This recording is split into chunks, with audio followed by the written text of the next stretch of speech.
Ammontano a quasi 1 milione di euro i fondi destinati alle imprese del territorio agrigentino.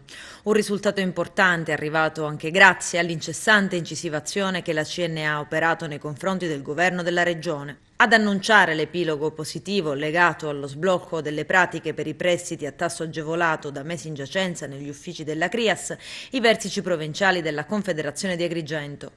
Il ritardo nell'erogazione dei finanziamenti, affermano il presidente Mimmo Randisi e il segretario Claudio Spoto, ha rappresentato un grave deficit per le aziende che erano in lista di attesa.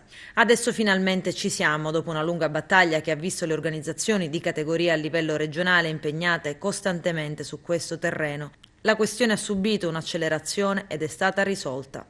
Ma non è possibile che in Sicilia, sottolineano ancora Randisi e Spoto, l'ordinaria amministrazione si trasformi quasi sistematicamente in eventi straordinari ed eccezionali.